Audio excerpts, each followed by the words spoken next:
예배 가운데 참석하신 성도 여러분들 가운데 성삼위 하나님의 크신 사랑과 은혜가 충만한 그런 귀한 시간 되시기를 주님의 이름으로 축복합니다. 오늘 읽어드린 이 사무엘하서 12장 1절부터 15절의 말씀을 가지고 회개가 답입니다, 이런 제목으로 말씀을 드리려고 합니다. 예수님께서 공생애를 시작하면서 던진 일성 첫 마디가 회개하라는 것이었습니다. 마태복음 3장 2절 또 4장 17절 말씀을 보시면 회개하라, 이렇게 말씀이 기록되어 있습니다. 예수님의 제자들도 예수님과 동일한 회개를 촉구했습니다. 마가복음 6장 12절 말씀해 보시면 제자들이 나가서 회개하라 전파하고 이렇게 기록이 되어 있습니다.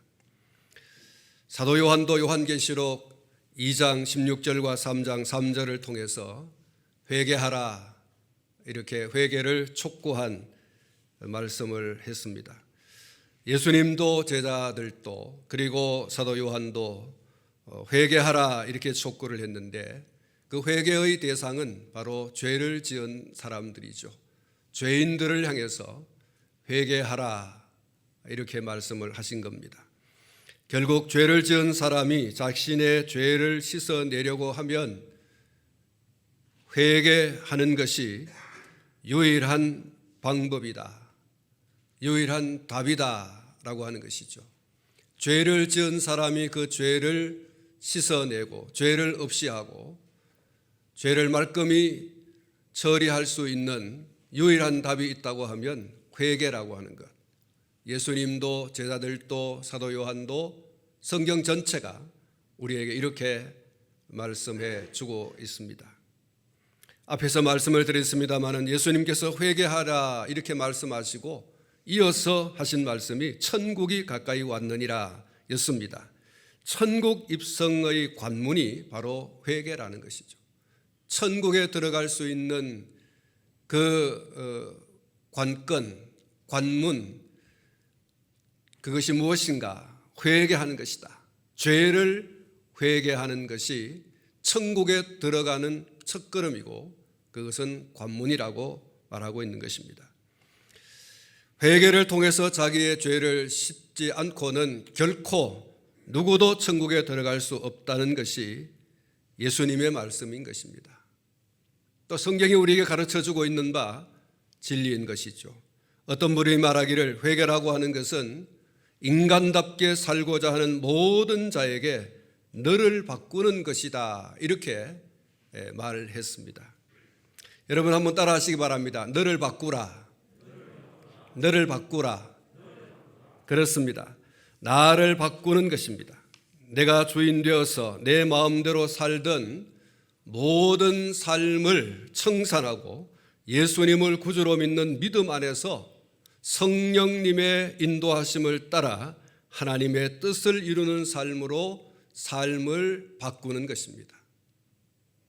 사랑하는 성도 여러분, 예수님 안에 있으면 정죄함이 없는 줄로 믿습니다. 죄와 사망의 법에서 자유를 얻은 것입니다.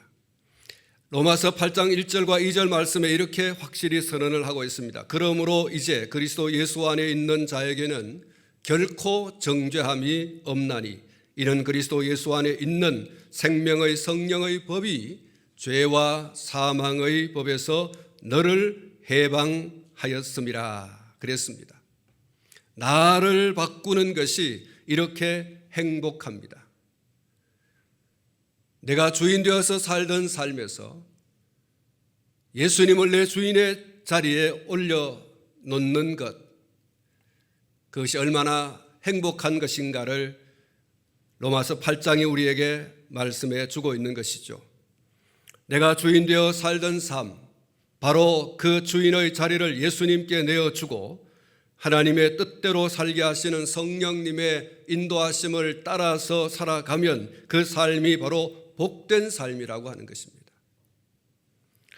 사랑하는 성도 여러분, 하나님은 인자와 긍휼과 자비가 많으신 분이라고 하는 사실을 믿으시기를 바랍니다.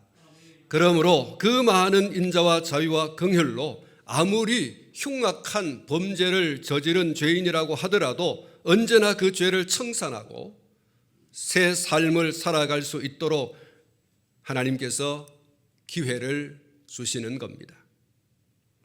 이것을 회개의 기회라고 하는 것이죠.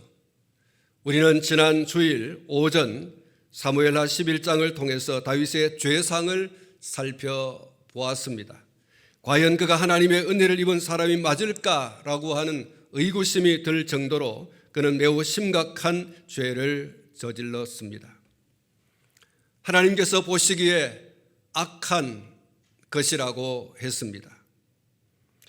그는 남편 있는 여인과 성관계를 맺은 간음을 했습니다. 그 사실을 은폐하기 위해서 그 여인의 남편을 죽음으로 내몰도록 살인 교사까지 했습니다. 실로 엄청난 죄를 지은 것이죠. 과연 그가 하나님의 은혜를 입은 사람이 맞을까라고 하는 말씀을 드렸습니다. 오늘 자막이 나오지 않겠습니다만 사무엘하서 12장 7절 중반절에서 8절 말씀을 보면 이런 말씀이 기록이 되어 있습니다. 이스라엘의 하나님 여호와께서 이와 같이 이르시기를 내가 너를 이스라엘 왕으로 기름 붓기 위하여 너를 사울의 손에서 구원하고 내 주인의 집을 내게 주고 내 주인의 아내들을 내 품에 두고 이스라엘과 유다 족속을 내게 맡겼느니라. 만일 그것이 부족하였을 것 같으면 내가 내게 이것저것을 더 주었으리라. 하나님께서는 다윗에게 나단 선지자를 통하여 이렇게 말씀하신 겁니다. 내가 내게 준 것이 뭐 부족하냐? 오늘 이 사무엘하서 12장 그 8절을 지나서 9절에 보면 어찌하여 라고 하는 말씀이 나옵니다. 내가 너로 하여금 부족함이 없도록 다 제공해 주었지 않느냐?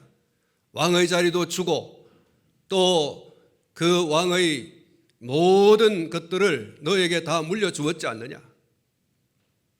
나라를 통째로 너에게 맡겨주어 나라의 통치자로 세워 주었거늘 뭐가 부족하냐?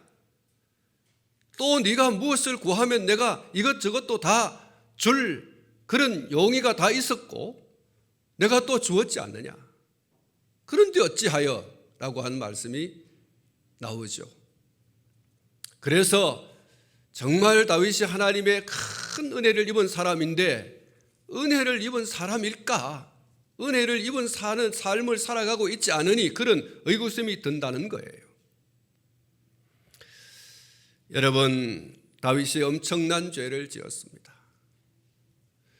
이런 다윗에게 하나님께서 돌이킬 수 있는 회개의 기회를 주시는 거죠. 1절 말씀을 보시면 여호와께서 나단을 다윗에게 보내시니라고 말씀하고 있습니다. 왜 하나님께서 이 나단 선지자를 다윗에게 보내셨을까? 죄를 지은 다윗을 보시고 참 악한 자라고 하나님께서 말씀하셨어요. 그러면 죄의 값은 사망입니다. 그냥 하나님께서 생명 거두어 가시고 그에게 베풀어준 모든 은혜를 거두어 버리시면 끝이에요. 그런데 범죄하고 난 이후에 여러분 오늘 본문 말씀에 오기 이전에 11장 마지막 절이 뭐라고 했습니까? 여호와 보시기에 악하더라고 했지 않습니까? 그러면 하나님께서 당장의 징벌을 내리셔야 됩니다. 그런데 12장에 들어오면서 이렇게 말씀하고 여호와께서 나단을 다윗에게 보내시니라고 말씀하고 있습니다. 왜 이러실까? 왜 하나님께서 나단 선지자를 다윗에게 보내셨을까? 여러분 그 이유는 다윗으로 하여금 자신이 지은 죄를 깨닫게 하고 그 죄를 회개하도록 기회를 주시는 겁니다. 1절 중반절부터 4절까지의 말씀에서 우리는 다윗을 향한 나단 선지자의 이야기를 볼 수 있습니다. 이것은 하나님의 마음이죠. 나단 선지자가 다윗에게 하고 있는 이 말은 하나님의 다윗을 향한 마음이에요. 잘 들으라는 거예요. 그리고 네가 고쳤으면 좋겠다는 겁니다.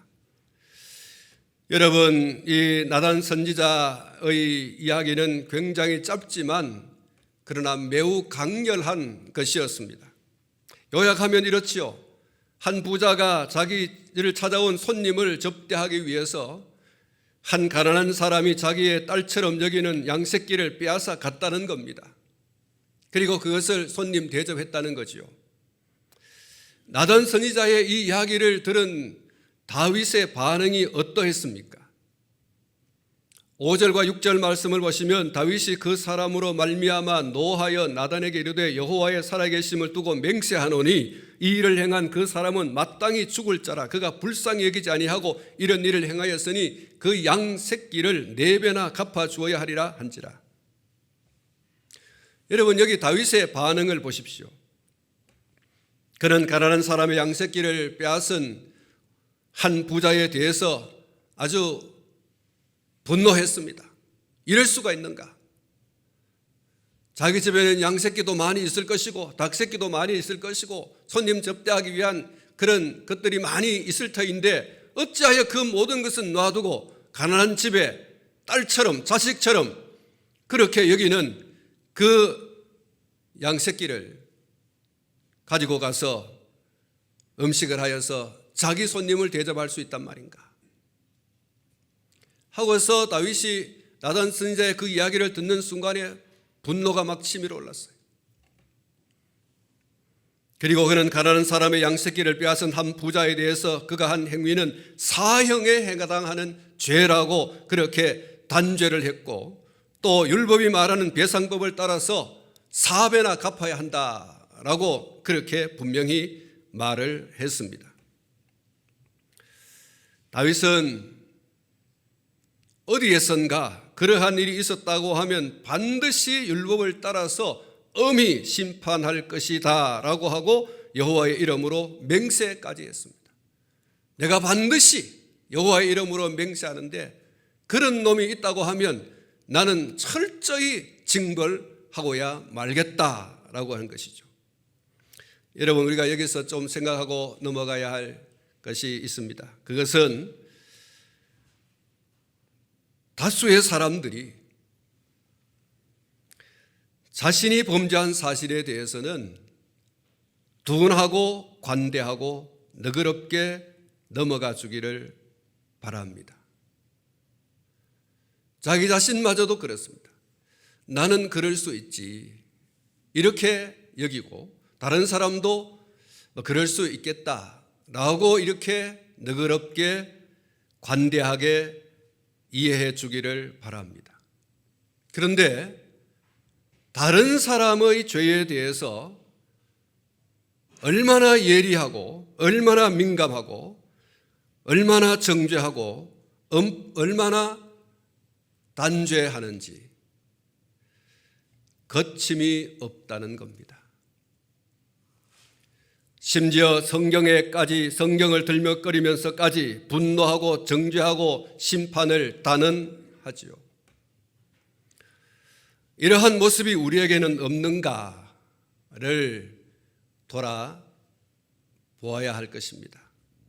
예수님께서 마태복음 7장 3절에서 말씀하시기를 어찌하여 형제의 눈 속에 있는 티는 보고 내 눈 속에 있는 들보는 깨닫지 못하느냐라고 말씀을 하셨습니다.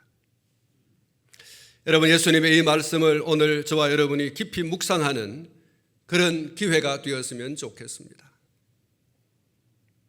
오늘 본문 7절 상반절 말씀을 보시면 여기 다윗을 향한 나단 선지자의 아주 충격적인 말이 소개가 되고 있습니다. 나단이 다윗에게 이르되 당신이 그 사람이라. 한번 따라하겠습니다. 당신이 그 사람이라. 여러분, 나단 선지자가 한 부자 이야기를 했습니다. 그리고 한 가난한 사람의 이야기를 했습니다. 이 부자가 가난한 사람의 집에 딸처럼 자식처럼 한 상에 둘러앉아서 음식을 먹던 그 양새끼를 잡아가지고 가가지고 그냥 손님 대접했다. 그 말에 다윗이 막 분노했지 않습니까? 당장에 이 율법을 따라서 4배를 갚아야 되고 그리고 이기는 당장 죽여야 마땅하다. 내가 여호와의 이름으로 맹세하는데 내가 반드시 죽일 것이다. 이렇게 단언을 했지 않습니까? 이렇게 막 분노를 하고 울그락푸르락 하고 있는데 나단 선지자 그 이야기를 듣는 순간에 왕이여 당신이 그 사람입니다 라고 얘기를 했죠. 여러분, 다윗의 그 입장에서 나단 선지자의 그 말은 굉장히 충격적인 거예요. 뭐 에둘러서 말한 것도 아니고 단도직입적으로 당신이 그 사람 아니냐, 내가 지금 이야기하고 있는 한 부자, 그가 바로 당신이에요 라고 나단 선지자가 단도직입적으로 그렇게 말을 쏟아냈습니다. 다윗 왕이여, 당신이 바로 가난한 자의 딸같이 여기는 양새끼를 빼앗아간 바로 그 부자입니다 라고 말한 거죠. 당신이 당신의 입으로 말한 사형에 해당하는 하나님의 법을 범한 죄인이요, 사배나 배상에 주어야 할 만큼 크나큰 죄를 지은 죄인이라고 나단 선지자가 지적을 했어요. 당신입니다. 그리고 나단 선지자는 더 엄중한 불호령을 쏟아냅니다. 9절과 10절 말씀을 보시면 내가 여호와의 말씀을 업신여기고 라는 말씀과 내가 나를 업신여기고 라는 말씀이에요. 여러분, 여기 업신여기고 업신여기다 라고 하는 이 말은 사전적 의미를 찾아보니까 교만한 마음으로 낮추어 보거나 하찮게 여기는 것이라고 하는 거죠. 여러분, 다윗은 천상천하 유아독조 나 외에 누가 있단 말인가? 내가 최고고 내가 으뜸이고 이런 그 위치에 올라앉아서 하나님을 아주 하찮게 여겼다는 거예요. 하나님을 업신 여겼다. 하나님을 아주 하찮은 존재로 이렇게 여겨봐. 그 순간에 말이죠. 우리아의 아내 바세바를 취하고 또 바세바의 아내 남편을 간접적으로 죽이는, 그리고 그 죽음에 대해서 아무렇지도 않은 듯 얼굴 색깔 하나 변하지 않고, 전쟁에서는 이런 사람도 죽고 저런 사람도 죽고 그 상황이 그런 거 아니냐. 우리아의 죽음을 듣고, 죽음에 대한 소식을 듣고 다윗이 보인 반응이에요. 그냥 얼굴에 철판을 깔았다라고 하는 그런 아마 비유가 맞을 겁니다. 나단 선지자는 그것을 하나님을 대신하여 이야기하고 있는 것입니다. 너는 나를 업신여긴 거야. 네가 나를 얼마나 하찮게 여겼으면 그러한 죄를 짓고도 얼굴 색깔 하나 안 변하고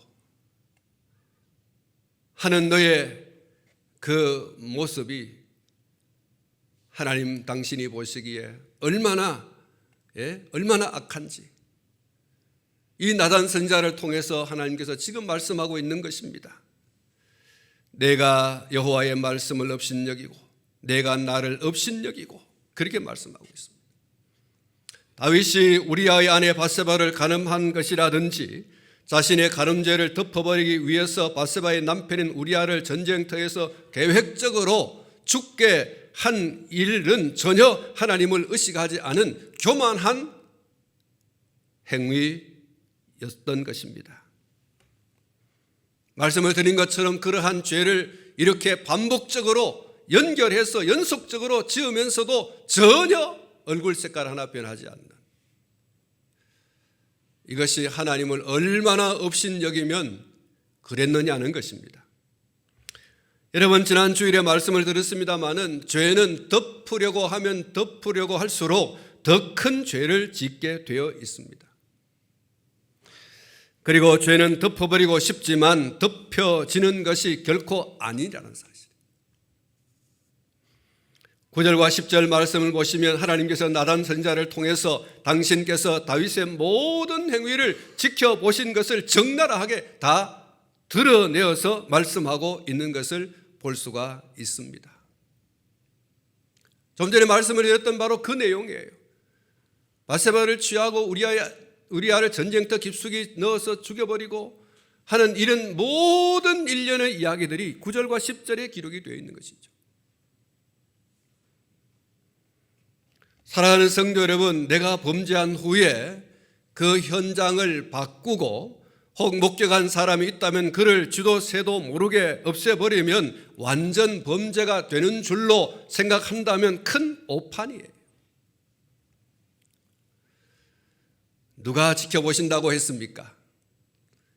여호와 하나님께서 지켜보고 계시는 줄로 믿습니다. 하나님이 다 보고 계셨다는 거예요.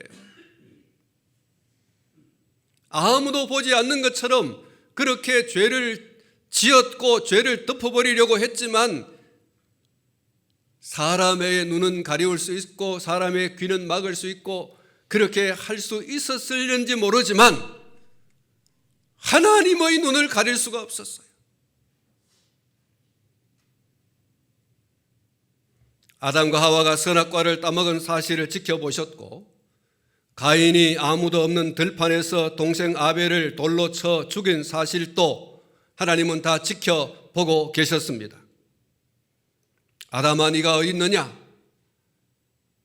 가인아 너의 동생 아벨의 피소리가 지금 내 귀에 들리고 있다 라고 말씀을 하시지 않습니까?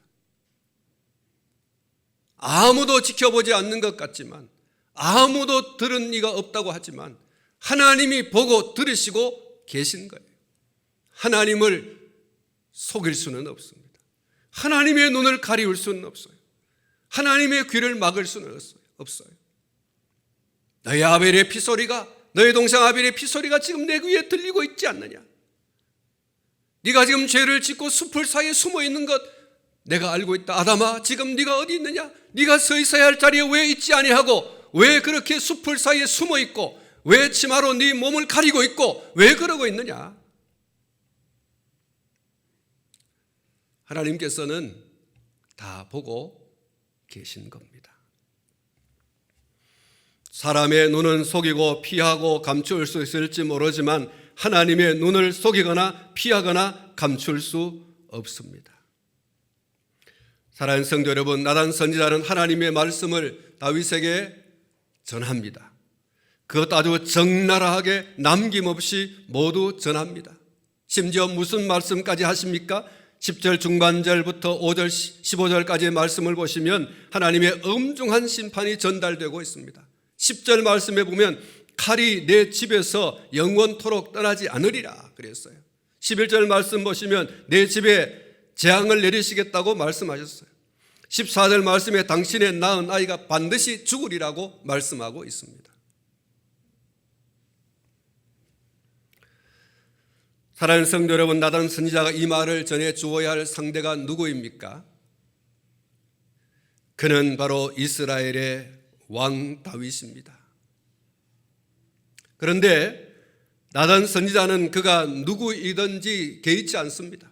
지금 여호와의 말씀을 가지고서 전달해 주어야 되는 그 상대가 누구이건 간에 나단은 지금 개의치 않습니다. 두려워하거나 무서워하거나 그러지 않습니다.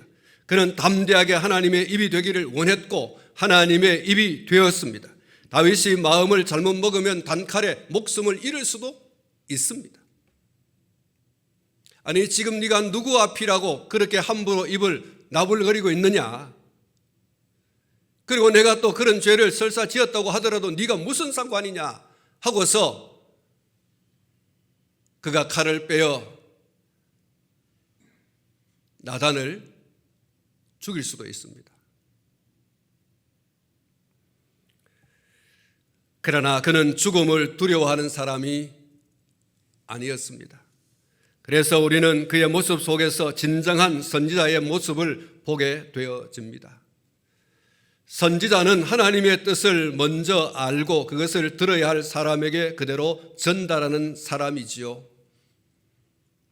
선지자가 이런 사람이라고 하면 나단은 당연히 그렇게 해야 했고 또 그렇게 했습니다. 그가 왕이라고 하더라도 내가 여호와께로부터 받은 말씀을 내가 전달하지 않으면 안 된다라고 하는 그러한 사명감이 나단에게는 있었던 것이죠. 내가 이 말을 하고 심지어 죽는다 할지라도 죽음에 이른다고 할지라도 나는 여호와께로부터 받은 말씀을 전달하지 않으면 안 된다고 하는 바로 그 사명감이죠.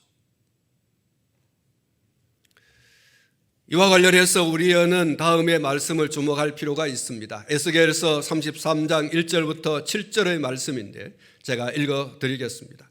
여호와의 말씀이 내게 임하여 이르시되 인자야 너는 내 민족에게 말하여 이르라. 가령 내가 칼을 한 땅에 임하게 한다 하자. 그 땅 백성이 자기들 가운데의 하나를 택하여 파수꾼을 삼은 그 사람이 그 땅에 칼이 임함을 보고 나팔을 불어 백성에게 경고하되 그들이 나팔 소리를 듣고도 정신 차리지 아니하므로 그 임하는 칼에 제거당함을 당하면 그 피가 자기의 머리로 돌아갈 것이라. 그가 경고를 받았던들 자기 생명을 보존하였을 것이나 나팔 소리를 듣고도 경고를 받지 아니하였으니 그 피가 자기에게로 돌아가리라. 그러나 칼이 임함을 파수꾼이 보고도 나팔을 불지 아니하여 백성에게 경고하지 아니하므로 그 중의 한 사람이 그 임하는 칼에 제거당하면 그는 자기 죄악으로 말미암아 제거되려니와 그 죄는 내가 파수꾼의 손에서 찾으리라. 인자야 내가 너를 이스라엘 족속의 파수꾼으로 삼음이 이와 같으니라. 그런즉 너는 내 입의 말을 듣고 나를 대신하여 그들에게 경고할지어다. 할렐루야. 여러분, 이것이 선지자의 사명입니다. 하나님의 말씀을 받은 선지자는 하나님을 대신하여서 하나님의 입이 되어서 그 말씀을 들어야 할 사람들에게 가감 없이 두려움과 무서움도 없이 목숨을 내어 걸고 전해야 되는 것이죠. 하나님께서 말씀하고 계시지 않습니까? 선지자가 선지자의 사명을 감당하지 못하여서 죄를 지은 사람이 그 죄 중에 죽으면 그 사람은 죄를 지었기 때문에 죽겠지만 그 사람에게 그것이 죄라고 회개하고 돌아오라고 하는 말씀을, 경고의 말씀을 하지 않는, 이미 하나님의 말씀을 받은 사람이 그것을 전하지 않는 그 사람의 잘못에 대해서 하나님께서 엄중히 물으시겠다. 죄를 지은 사람이 죄를 지었다고 경고해야 될 선지자를 통하여 말씀을 듣지 못하여 죄 중에 죽으면 그 사람의 핏값에 대하여 선지자에게 그 값을 찾겠다고 말씀하고 있죠. 그러니까 여호와로부터 말씀을 받은 선지자는 그 말씀을 들어야 할 사람들에게 듣든지 안 듣든지 상관없어요. 듣든지 안 듣든지 여호와의 말씀을, 여호와를 대신하여 여호와의 입이 되어서 전파해야 된다는 것입니다. 경고해야 된다는 것입니다. 반드시 그렇게 해야 된다는 것이죠. 그런 의미에서 나단 선지자는 진정한 하나님의 선지자였습니다. 하나님을 대신하여 하나님의 입이 되어서 말씀을 들어야 할 그가 왕임에도 불구하고 거침없이 당신이 그 사람입니다. 당신이 바로 그 한 부자요, 당신이 바로 그 교만한 하나님을 업신여긴 사람입니다라고 이야기한 것이죠. 우리는 이 땅의 모든 말씀을 선포하는 분들이 이렇게 사명 감당하도록 기도해야 할 것입니다. 그리고 우리는 내 귀에 듣기 좋은 말만 해서 아무런 부담 없게 하는 설교자의 그 설교에만 길들여지지 말아야 할 것입니다. 마치 내 허물과 죄의 전부를 들여다본 것처럼 선포함으로 무척 듣기에 거북하고 거슬리는 말이지만 그것을 아멘으로 받아서 신앙과 삶에 적용하는 성도가 될 수 있기를 바랍니다. 사랑하는 성도 여러분, 나는 오늘 예배드리러 가서 정말 좋은 말씀을 들었다. 좋은 말씀을 들을 수도 있지만 그 말씀을 떠나서 내 죄와 허물을 지적해 주는 그때에도 여전히 우리는 은혜 받았다고 해야 할 줄로 믿습니다. 우리 귀에 듣기 좋은 달콤한 매력적인 그런 말씀만 듣기에 익숙하여져 있고 그러지 않는 거친 회개하시오, 당신이 바로 그 죄를 지은 사람 아닙니까? 라고 하는 그러한 말씀이 선포되어질 때에는 마음을 닫아버리고 오히려 그 말씀을 전하는 자를 향하여 빌립을 취한 헤롯처럼 선지자 세례 요한을 죽여버리는, 여러분, 이런 마음과 이런 행위를 해서는 결코 안 될 줄 압니다. 여호와의 말씀이 복을 선포하는 말씀이라도, 여호와의 말씀이 저주를 선포하는 말씀이라고 하더라도 우리가 아멘으로 받는 이런 부드러운 옥토의 마음이 될 수 있기를 주님의 이름으로 축원합니다. 우리가 하나님의 사람으로 길러져야 될 것입니다. 하나님의 사람으로 만들어져야 될 것입니다. 그렇게 되기 위해서는 단 말씀도 받아야 되지만 거칠고 딱딱한 말씀도 받아 삼키고 되새김질하고 그리고 마침내 내 것으로 만드는 것입니다. 그래야 하나님의 사람으로 온전하게 바르게 균형 있게 성장과 그리고 성숙을 이룰 수 있는 것입니다. 그리고 이제 우리는 나단 선지자의 신랄한 죄의 지적에 대한 다윗의 태도를 주목해야 됩니다. 13절 말씀해 보시면 다윗은 나단 선지자의 말을 듣고 짧지만 분명한 시인이 소개되고 있습니다. 그것은 내가 여호와께 죄를 범하였노라. 내가 여호와께 죄를 범하였노라. 한번 따라하겠습니다. 내가 여호와께 죄를 범하였노라. 여러분, 나단 선지자가 아주 신랄하게 그냥 작은 어떤 이야기로 시작해서 그 이야기의 진의, 그 이야기 속에 담겨져 있는 아주 하나님의 마음이 그에게 전달되어질 때에 송곳처럼 자기를 찌르는, 화살처럼 자기의 몸을 관통하는 그런 말씀이 자기에게 전달되어졌을 때 나단 선지자가 하는 말이 내가 여호와께 범죄했습니다. 내가 여호와께 범죄했습니다. 여러분, 나단 선지자가 그에게 죄를 지적할 때에 그는 내가 여호와께 죄를 범하였노라 이렇게 고백을 했는데 다윗은 어떻게든 그 현장을 피하려고 하거나 혹은 시간을 끌면서 구구한 변명을 늘어놓거나 그러지 않았습니다. 나단 선지자가 나열한 죄를 모두 인정하고 시인했어요. 그렇습니다. 내가 당신의 입으로 말한 그 죄를 지은 사람입니다. 피하지 않았어요. 도망가지 않았어요. 덮으려고 하지 않았어요. 변명하려고 하지 않았어요.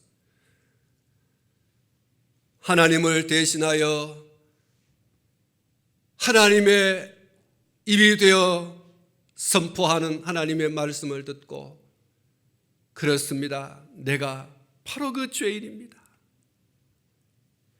이렇게 인정하고 시인하는 다윗의 모습을 보게 되는데 오늘 이 본문 13절에는 아주 간결하게 그렇게 나와 있습니다만은 다윗은 아주 구체적으로 하나님 앞에 회개한 절렬한 참회의 그런 기도가 있습니다. 시편 51편의 말씀이죠. 나단 선지자가 찾아와서 밧세바의 아내를 취하고 밧세바의 남편 우리아를 죽이고 그것을 은폐하고 한 이 모든 일들에 대해서 전하여 줄 때 다윗이 이런 참회로 하나님 앞에 참회했습니다. 시편 51편을 읽어드리겠습니다. 하나님이여 주의 인자를 따라 내게 은혜를 베푸시며 주의 많은 긍휼을 따라 내 죄악을 지워 주소서. 나의 죄악을 맑게 씻으시며 나의 죄를 깨끗이 제하소서. 물은 나는 내 죄과를 아오니 내 죄가 항상 내 앞에 있나이다. 내가 주께만 범죄하여 주의 목전에 악을 행하여 싸우니 주께서 말씀하실 때에 의로우시다 하고 주께서 심판하실 때에 순전하시다 하리이다. 내가 죄악 중에서 출생하였으며 어머니가 죄 중에서 나를 잉태하였나이다. 보소서 주께서는 중심이 진실함을 원하시오니 내게 지혜를 은밀히 가르치시리이다. 우슬초로 나를 정결하게 하소서. 내가 정하리이다. 나의 죄를 씻어주소서. 내가 눈보다 희리이다. 내게 즐겁고 기쁜 소리를 들려주시사 주께서 꺾으신 뼈들도 즐거워하게 하소서. 주의 얼굴을 내 죄에서 돌이키시고 내 모든 죄악을 지워 주소서. 하나님이여 내 속에 정한 마음을 창조하시고 내 안에 정직한 영을 새롭게 하소서. 나를 주 앞에서 쫓아내지 마시며 주의 성령을 내게서 거두지 마소서. 주의 구원의 즐거움을 내게 회복시켜 주시고 자원하는 심령을 주사 나를 붙드소서. 그리하면 내가 범죄자에게 주의 도를 가르치리니 죄인들이 주께 돌아오리이다. 하나님이여 나의 구원의 하나님이여 피 흘린 죄에서 나를 건지소서. 내 혀가 주의 의를 높이 노래하리이다. 주여 내 입술을 열어주소서. 내 입이 주를 찬송하여 전파하리이다. 주께서는 제사를 기뻐하지 아니하시니 그렇지 아니하면 내가 드렸을 것이라. 주는 번제를 기뻐하지 아니하시나이다. 하나님께서 구하시는 제사는 상한 심령이라. 하나님이여 상하고 통회하는 마음을 주께서 멸시하지 아니하시리이다. 주의 은택으로 시온의 선을 행하시고 예루살렘 성을 쌓으소서. 그때에 주께서 의로운 제사와 번제와 온전한 번제를 기뻐하시리니 그때에 그들이 수소를 주의 제단에 드리리이다. 할렐루야. 여러분, 다윗은 나단 선지자로부터 그가 지은 죄를 지적받고 그는 하나님 앞에 고백합니다. 하나님, 나는 바세바를 취하고 그의 남편 우리아를 죽이고 한 그것뿐만 아니라 나는 어머니의 태중에서부터 죄인이었습니다. 나는 온통 죄밖에 없습니다. 이 사실을 하나님 앞에 고백하고 있습니다. 다윗은 하나님 앞에 자신의 죄를 인정하고 시인합니다. 철저히 회개합니다. 다윗의 진심 어린 회개가 하나님의 용서로 이어졌습니다. 13절 중반절 말씀해 보시면 여호와께서도 당신의 죄를 사하셨나니 당신이 죽지 아니하려니와 라고 했어요. 내가 여호와께 범죄했습니다. 내가 죽을 죄인입니다. 주여 나를 죽여주세요 하고서 하나님 앞에 철저히 자기의 죄를 자복하고 통회했을 때 하나님께서 너의 죄를 사한다 고 하는 사죄의 말씀을 해 주시죠. 사랑하는 성도 여러분, 하나님께서 내가 범죄한 사실에 대해서 여러 경로를 통하여 드러내시고 책망하시고 회개의 기회를 주실 때 그 기회를 놓치지 않기를 바랍니다. 하나님은 진실로 인자와 긍휼과 자비가 많으신 분이십니다. 죄를 회개하면 얼마든지 용서하시고 품어주시는 분이시라는 사실을 믿으시기를 축원합니다. 사랑하는 성도 여러분, 내가 지은 죄에 대해서 하나님께서 말씀을 통해서든지 환경과 여건을 또한 상황을 통해서 내게 가르쳐 주시든지 또 다른 어떤 사건을 통하여 간접적으로 내게 가르쳐 주시든지 여러 경로를 통하여 내가 지은 허물과 죄에 대하여 깨우침을 주실 때에, 다시 말해서 기회를 주실 때에 여러분 그 기회를 붙잡아 있어야 되는 것입니다. 하나님 앞에 나를 낮추고 죄를 인정하고 죄인됨을 고백하며 인자와 긍휼과 자비를 부여잡고 용서를 구하는 그 자리에 나아갈 수 있기를 축복합니다. 죄를 회개하면 얼마든지 용서하시고 품어주시는 분이 바로 우리 하나님이신 겁니다. 죄를 씻는 유일한 답이 무엇입니까? 그것은 회개하는 것입니다. 회개야말로 죄를 말끔히 청산할 수 있는, 말끔히 씻어 버릴 수 있는, 완전히 끊어내 버릴 수 있는 답인 것입니다.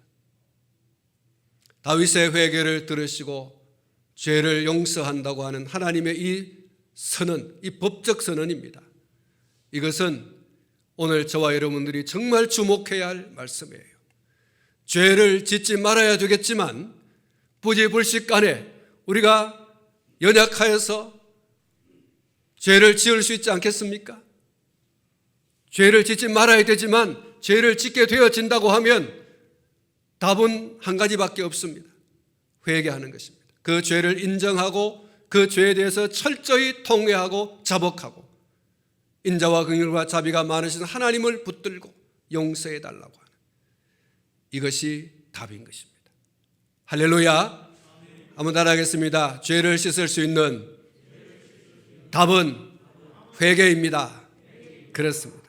회개입니다. 오늘 여러분 가운데 말씀을 듣는 중에 혹시 죄가 생각나게 되면 그 죄를 하나님 앞에 내어놓으시기 바랍니다.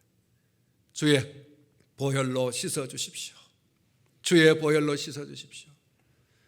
여러분, 그것이 죄를 씻고 그리스도 안에서 자유와 해방을 얻는, 회개하라 천국이 너희 것이다, 천국을 얻는 답인 것입니다. 할렐루야.